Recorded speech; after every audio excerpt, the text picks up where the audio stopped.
Thank you, Brother Joseph. Beautiful song. Now we're going to open our Bibles to Hebrews 13, verse 5 and 6. Hebrews 13, verse 5 and 6. It says, "Keep your lives free from the love of money, and will be content with what you have, because God has said, never will I leave you, never will I forsake you. So we say with confidence, the Lord is my helper. I will not be afraid. What can man do to me?" Let's give time for our pastor.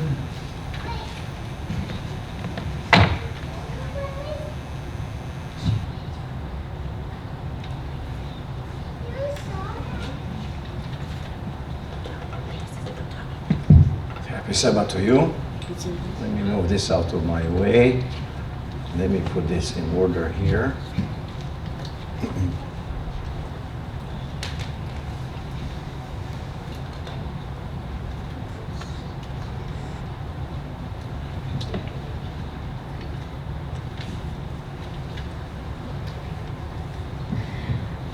Okay.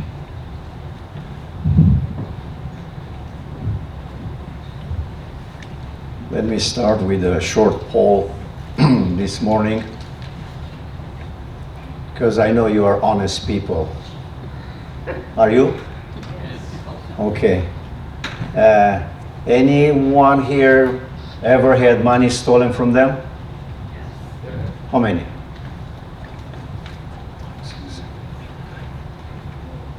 Probably 2/3 of the congregation. I'm not talking about government. So, please. How about tools? Anyone ever have tools stolen from work? Okay. How about stuff borrowed and not returned? Coming to you and see, may I have this? Okay. Yeah. So you don't live. Anyone ever have a car stolen? Okay. 2, 3, 4, 5. Uh-huh.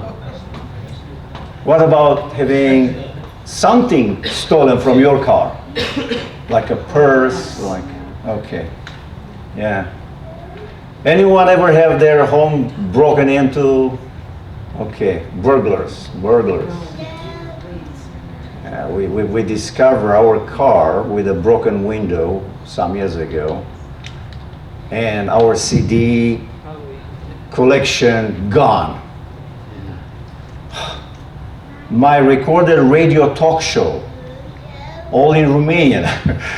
Imagine the frustration of guy, after that, putting the stuff. Whoa, speaking in tongues there. They should return it. I lost them forever. Oh, that's sad. Yes, it's sad. Yes. When there is the flip side, how many people here have ever stolen? 1, 2, 3, 4, 5. Once. You thief. I may probably talking to the wrong crowd, but if we take it away from today and move ourselves into a distant past, maybe we realize that at one time, long time ago, or not very long time ago, we all had this problem. Maybe candy as a child, or money from your mother's purse.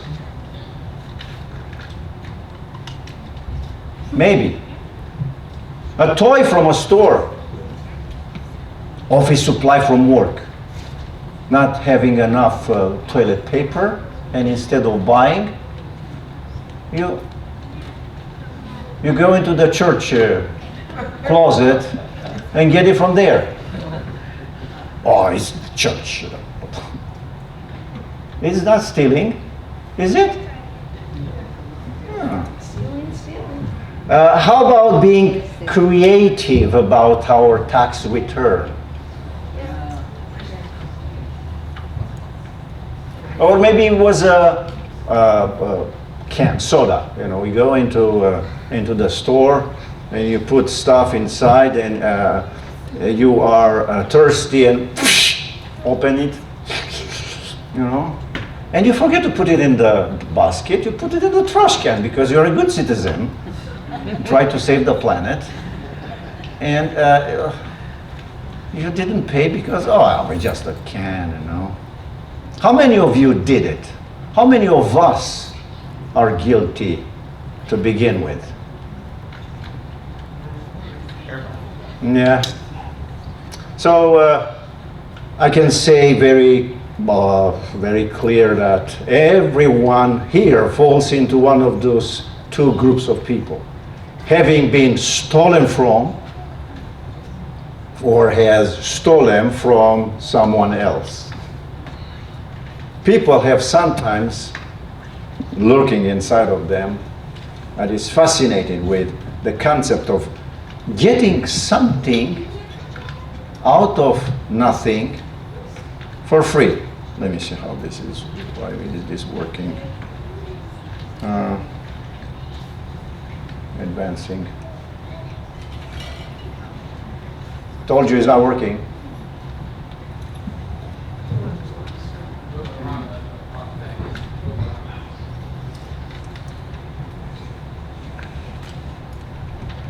Oh, was it you or me? That was me. Oh, okay. Yeah.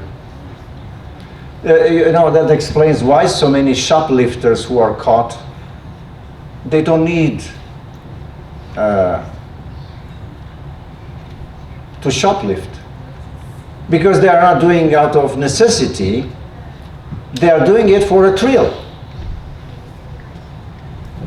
And so God is saying here in Exodus chapter 20, verse 15, what? Just a one line there. Don't let the desire to get something from nothing win out. Because this is a huge temptation. A huge one. Which brings us to this story that I love so much. It's a very loud story. I love the story itself, but I don't like so much a certain area of this story.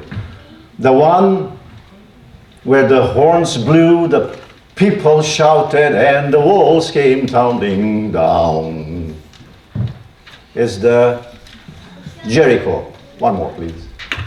Story. One more, please. You can try using the remote that I plugged into the Rectina. Okay. Jericho. Remember the story? No problem for God to make the thick walls coming down. I know that Jericho fell by no act of Israelites, except one of trust. Right? God asked them to do something that it was very strange, but they did it. Go 7 times, the perfect number. Keep it quiet. Don't say anything. For 7 days. Probably were men only, because I cannot imagine women keeping quiet for 7 days and not dying. Okay, I know. Boom, the earthquake. No, it was not an earthquake. A tsunami. No, it was not a tsunami. No atomic bomb. No alien starship, no conspiracy theory, a bomb planted by Mossad, by KGB. No, Jericho didn't fall by any act of theirs except God's promise. This is your land. I promise it to your father Abraham, and now it's yours. And I'm here to help you. So let's turn our Bibles to Joshua chapter 6.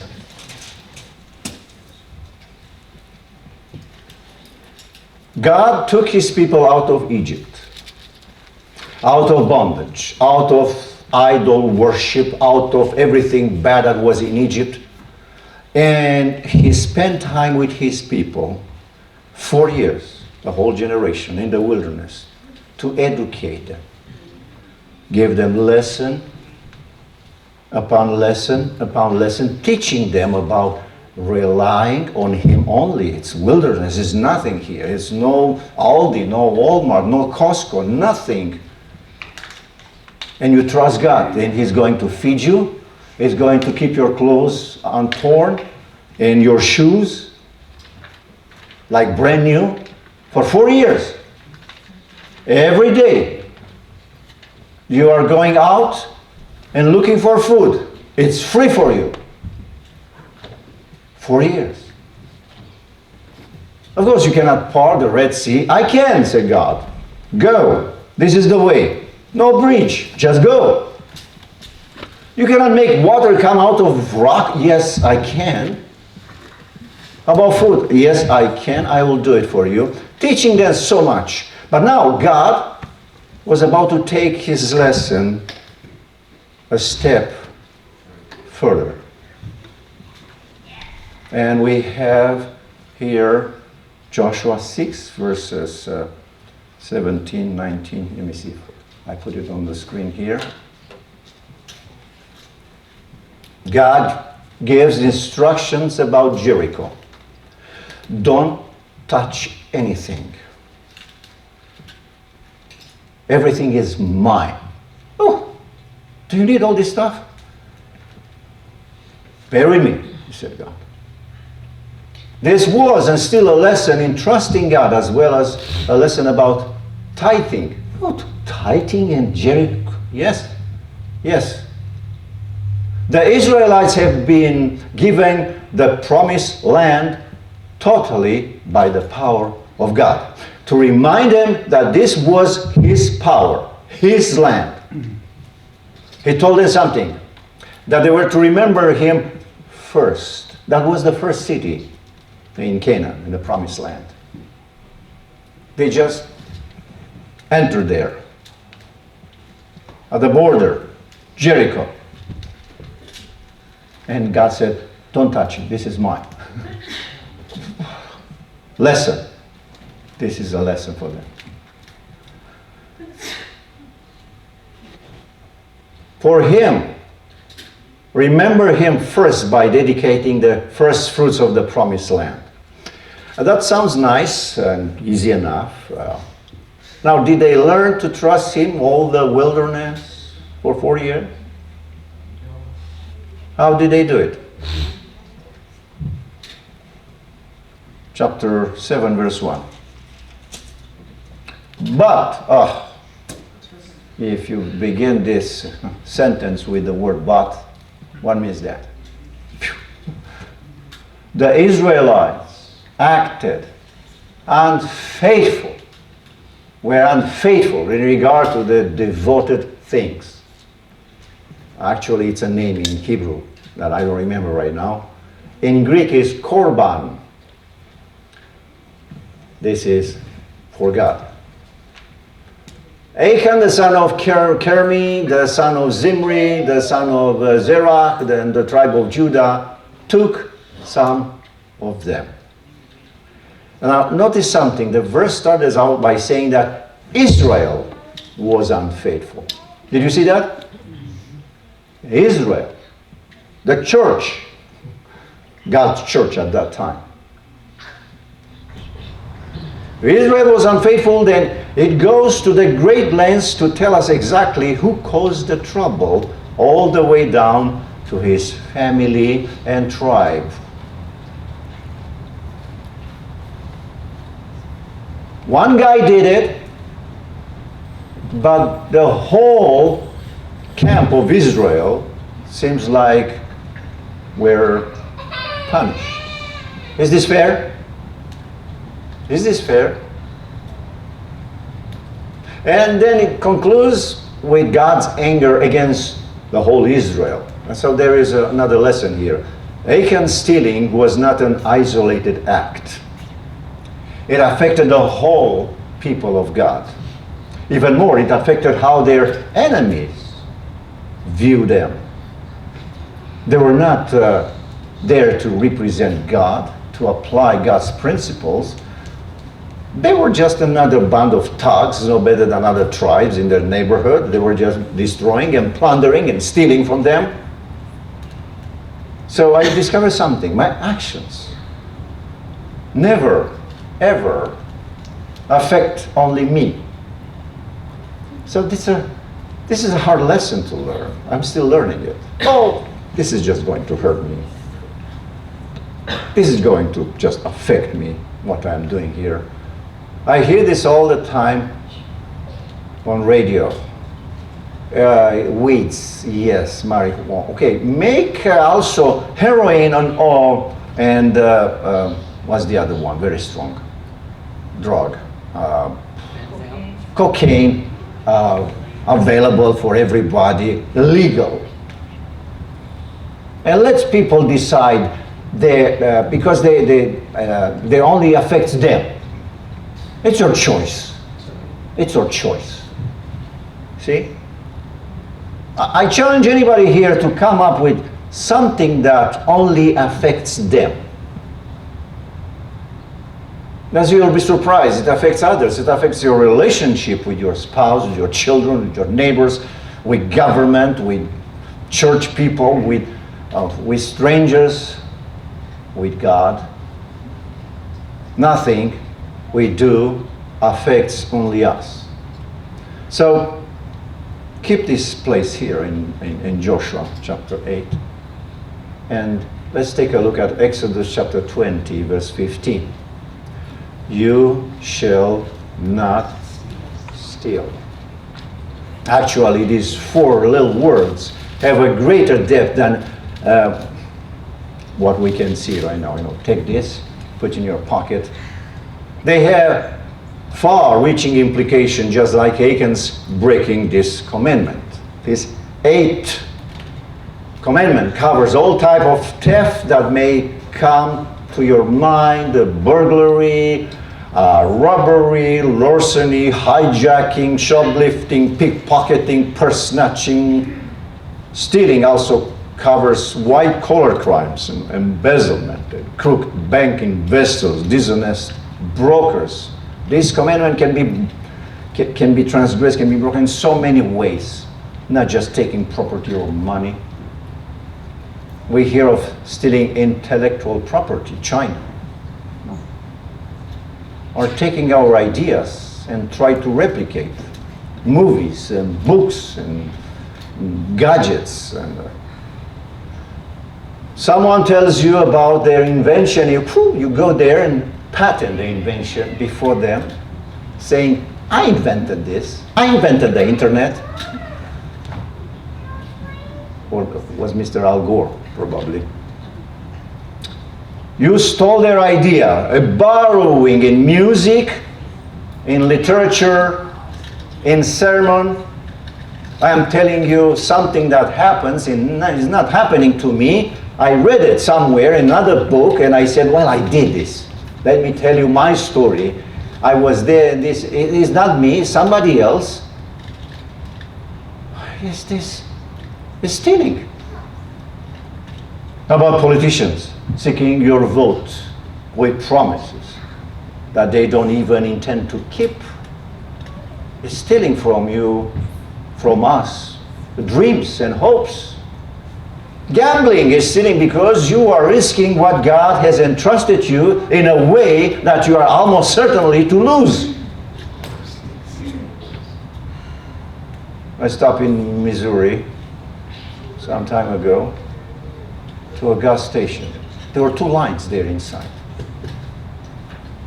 One for gas and one for lottery tickets.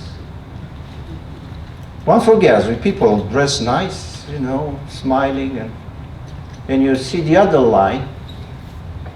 It looks like they were not in the very good shape, financially shape. However, they were trying to get in the better financial shape by buying lottery tickets. Is this a smart move or not? They can be millionaires. Not all of them. Cheating on an exam, on a test, is stealing a grade. Teachers who are satisfied with doing the minimum are stealing a proper education from their students. Workers who play video games while on company time, stealing. Employers withholding promises or wages or benefits, it's stealing. Taking away a child's innocence, it's stealing. Whatever it be, abuse and report to police, or nobody will know about. Stealing their wholesome childhood away from them, let them watch TV all day long, and not telling them to play, to read books, to think by themselves. It's stealing from them. Their personality, their character. Stealing by deception, cheating, price gouging. If I intentionally exploit someone's ignorance using my advantage, saying, look, this car is for sale. Oh, it's awesome. And I know it's leaking, it's broken, it's terrible. And I'm selling it. Oh, thank you, Lord. Not telling them about my car's problem. You see, I'm buying this. You know, what's this? I'm buying this. You know. Okay. Woohoo! I'm playing with. See, it's nice. Shiny. And next day, I'm going to the store and I said, you know, I made a mistake. I don't need it anymore. Using it. You know, what are they doing with it? Because this is good for probably an hour or two, shiny. Yeah? Tomorrow is just trash. Is this stealing or not? Oh, Pastor, you want to be too righteous here. Come on, preach the gospel. This is the gospel. This is the gospel. It's part of it. Yeah, part of that. Jewish people were very careful not to break this short commandment. They made even a law that said it was stealing to ask the price of something that you had no intention of buying. Can you figure this out?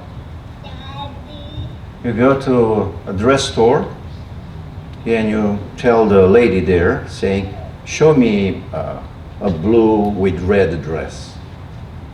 And she is spending time with you, you know, showing you those dresses. But you don't want to buy, you just want to have some fun there. You're stealing. You are robbing the merchant of his time, this is a Jewish interpretation, while giving him hopes that he will have food on his table that night. You are stealing hope from him. You might have prevented him from making a sale to a proper customer, but you were in his way. And I thought about this a little bit. Now I feel bad about that sport car I used at a test drive. I was in Germany with my friend Florin, and we went to a Ferrari dealer. We were dressed like this, suit and tie, because we were going for a church event. It was not Sabbath, it was Sunday, yeah? Not Sunday, middle of the week. So they saw us, you know, dressed like this. Okay. And we went around. We didn't have an intention to buy. We just burned their gasoline for nothing. The Jewish rabbis believed that all of the moral law was contained in each of the 10 commandments. And every single of the 10 commandments, every single one, is contained in this 8th one.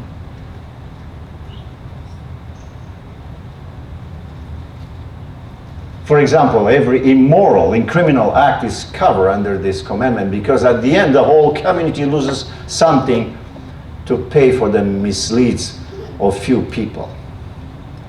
Taking God's name in vain. It's stealing from Him, His glory. Worshipping idols rob God of His primacy in our lives. Failing to take time to worship on Sabbath defrauds the Lord of His throne and denies strength and resources to His church. I will spend my Sabbath, it's my Sabbath, in my home because I am tired. Let me tell you, I am sick and tired of the church, but I believe in the Sabbath, so I'm staying home. I am robbing God of His glory. That Amen. we are singing about Him together here. And we are robbing this community of faith, Northwest Seventh-day Adventist Church, of the resources, human resources, that we have to use them to reach the outside. And we are not doing that. And I can go on, not honoring parents robs them of the joy they should have in raising children. Committing murder robs family of their loved ones and community of their talents and resources. Adultery robs people of things like self-esteem, family harmony, trust and love. Giving false testimony robs a person of his reputation, and so on. Everything is here in this short commandment. So why, when we break one of the 10 commandments, we break 10 of them, all 10 of them? You break all 10 of them, yes. Malachi chapter 3.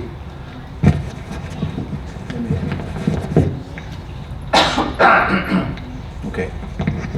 Malachi 3 starts out with a warning, then continues with a tremendous promise. You see, this is the one. Will a mere mortal rob God? Will a Seventh-day Adventist member in good standing rob God? Yes, said Lord. Yes. How? How is that possible? Well, you read it. It's right there. We're not talking too much about this tithing things, because it looks like self-serving. People are, pastor, your salary is from my tithe. It's from my tithe. Be careful, because if you don't keep distance here, I may not pay, and you will starve. You are my mercy. I'm not afraid. God is going to provide anyways. I prepare here a short video, if you're ready, about, of course, it's just 3 minutes long. It's about the 4 types of people paying tithe. It's a little cynical here, but bear with me at the end, till the end. Okay?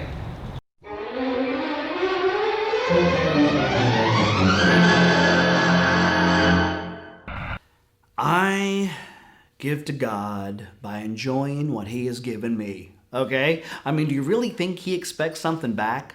Now, I know there's a lot of people at church that would not understand this line of reasoning. That's why, just to make things simple and not to cause any controversy, I like to carry what I call the little empty envelope, all right? You see, when the plate gets passed, I bloop, put it in there like that. The deacon's counting the money. They only know me as the crazy empty envelope guy, but the people sitting around me, clueless. I win, they win, God wins. No one gets hurt because no one knows. God knows. Huh? Let me ask you a question, huh? How's your mutual fund? Hey, for that matter, how's all your funds? Has the fund left your funds, huh? Has your do-re-mi taken a W-A-L-K, huh?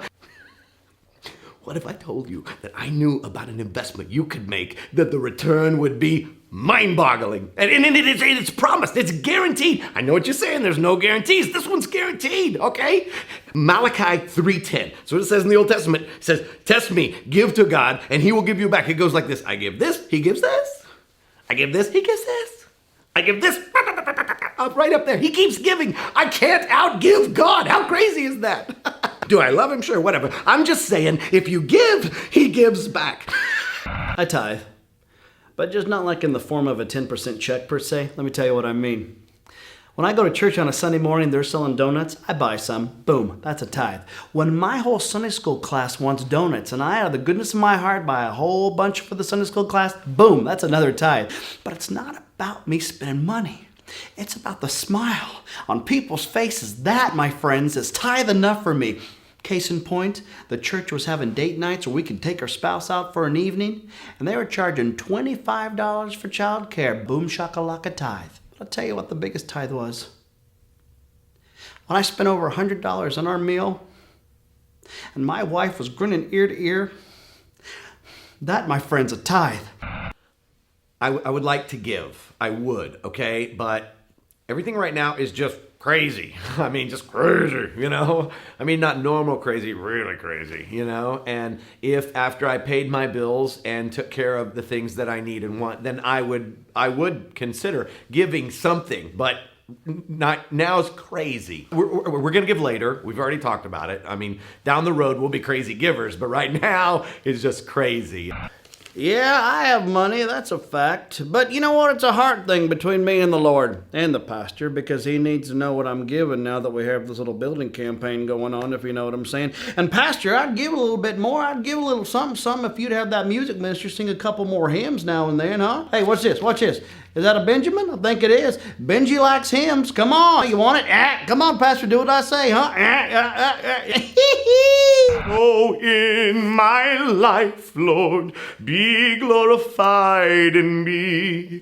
I put money in the plate. Wait, look what I have here. I hope it doesn't interfere, but that everyone can hear how I give with cheer, that everyone could be like me.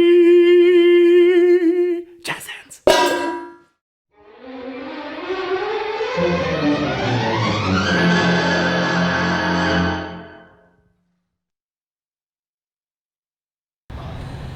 We can be wrong in so many ways. We can be wrong in so many ways. Oh, that's disgusting. Yes, it is. It is.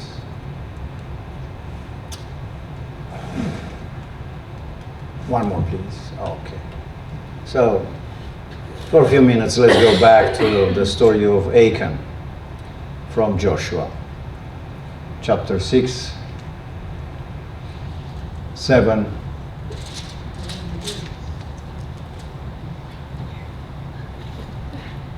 Where we find how much Achan missed out by not trusting God. God said, don't touch them. Destroy them. This is the lesson. First fruits, kind of. So, he stole. He put them somewhere in his tent.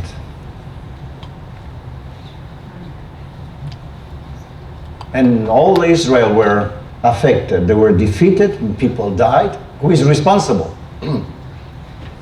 This was after they had gone all the process of casting lots. It was that way God used this process. Today is different. Casting lots to find out which tribe, family, individual, and all this time, Achan said nothing. Who is responsible? I don't know. Oh, it's sunshine outside. Or maybe humming a little song.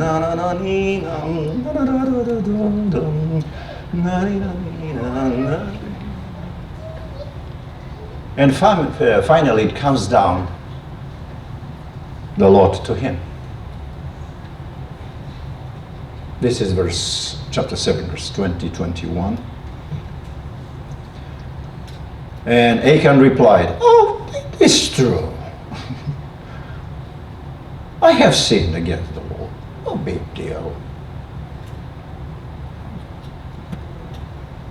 It's true. After all this process. And you see something I underline here. You see something there? He said, when I saw in the plunder a beautiful robe, that robe still beautiful in his eyes. That robe, it was buried there. Still beautiful. Achan had been given every opportunity to confess and make it right. He was someone from his family because everybody knew from his family. His wife, children. They didn't have a huge mansion. It was like a tent. It was not possible for him to do it without their knowledge.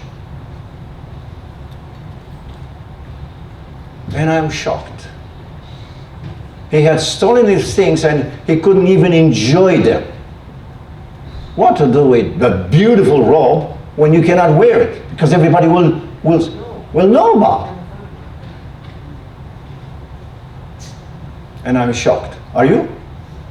The way he describes what he took, the plunder of silver and gold. And that robe, beautiful. Isn't that of the piece of cloth? It was terrible what I did. Please, Lord, forgive me. No. And Achan stole more than he realized. He stole the lives of his fellow soldiers who were defeated in that war. He stole fathers from their children. He stole husbands from their wives.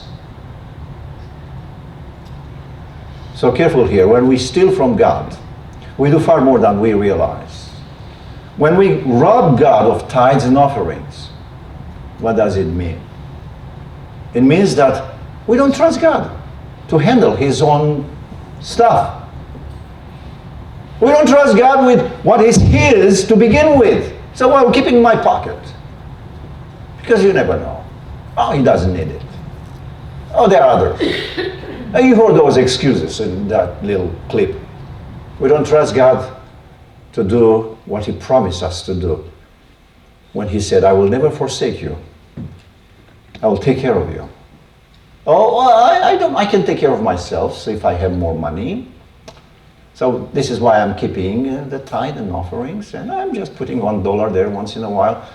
When we keep what is God's, not only we cannot bless our homes the way He wants to, He cannot bless others as well through us.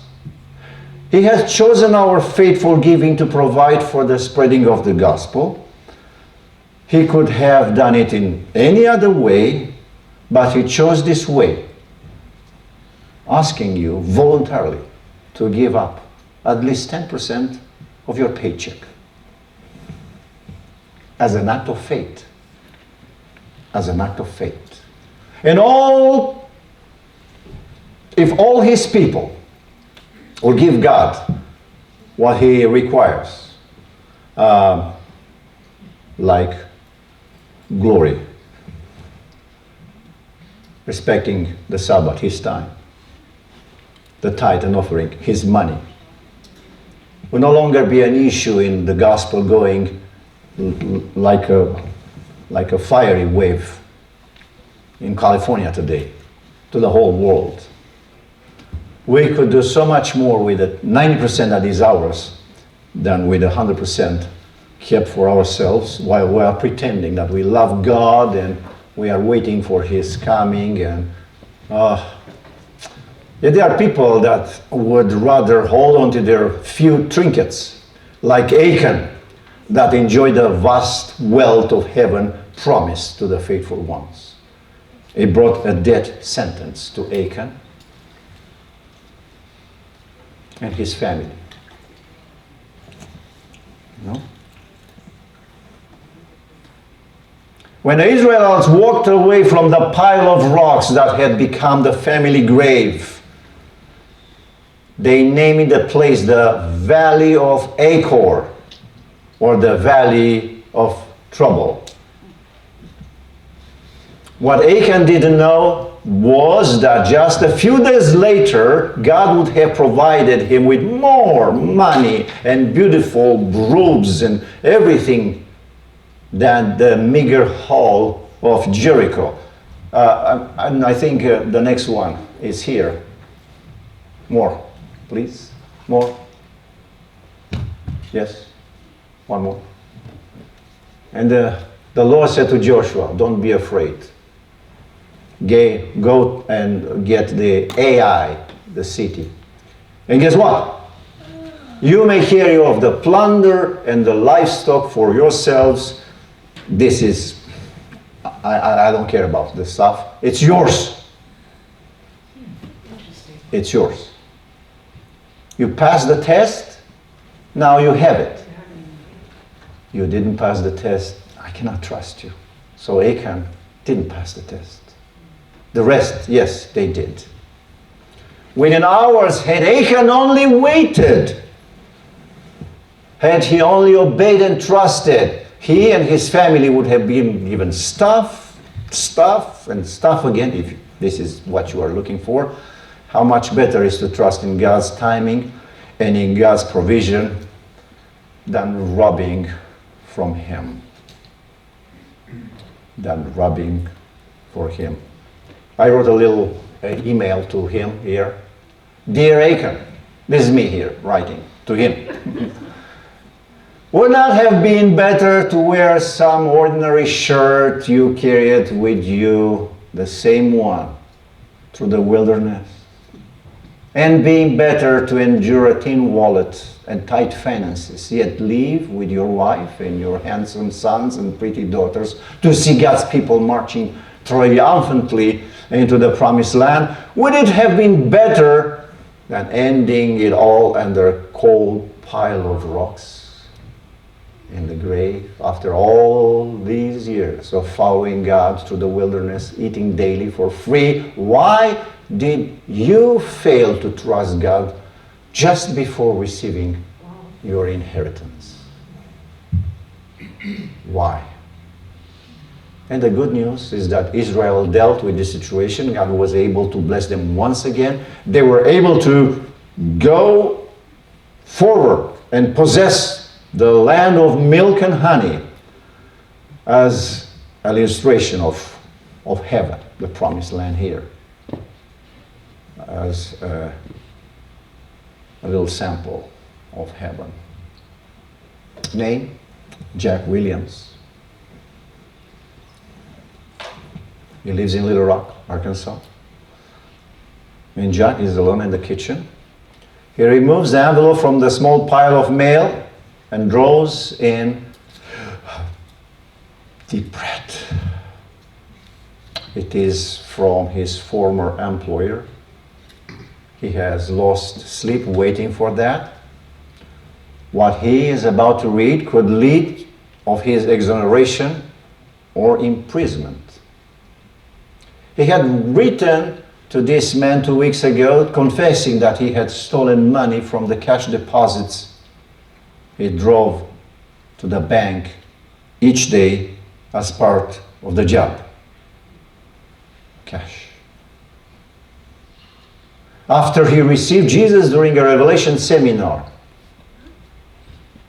in Little Rock, Arkansas, in the Seventh-day Adventist church there, he felt that confession and offering a restitution was the only thing to do. He was taking a risk. Should the company decide to prosecute, it could have been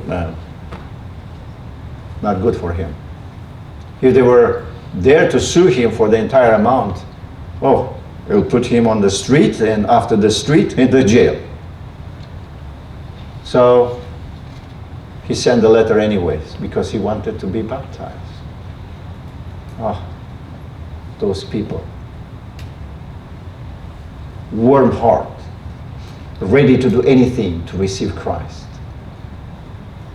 Comparing with those cold ones who are the same for years and years, no change.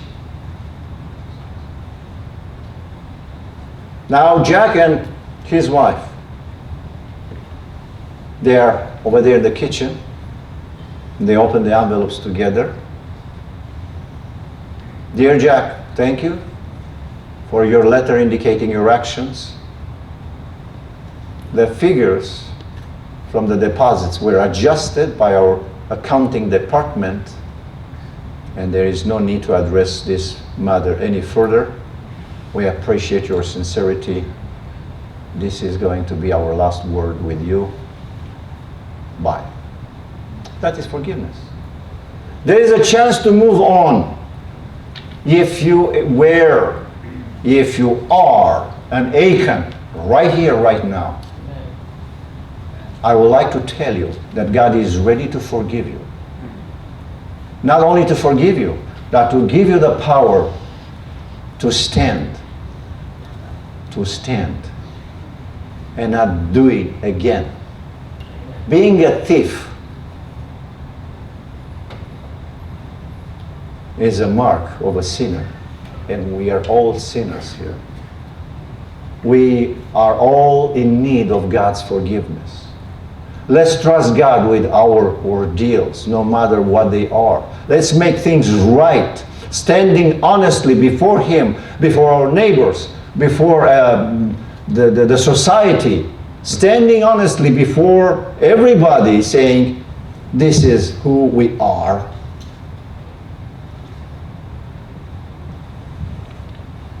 Behold Jesus. He was rich.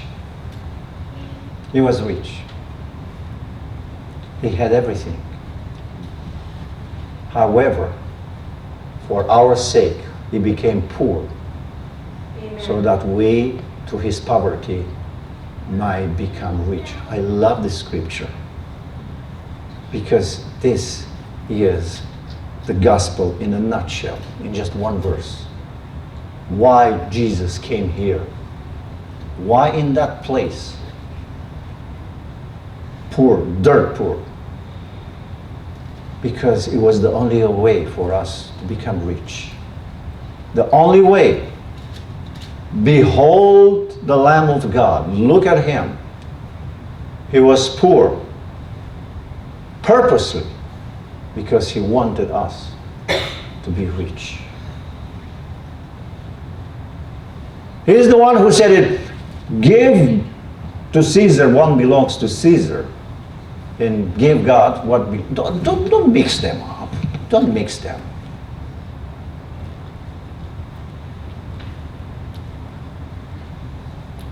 He kept the Ten Commandments perfectly, so He can provide grace perfectly. Law and grace in one. Let's show our love for God by allowing Him to knock down the walls that prevents us from entering the promised land. And if you have a Babylonian robe in your tent, if you have something that is not supposed to be there in the tent of your character, confess and let God deal with that.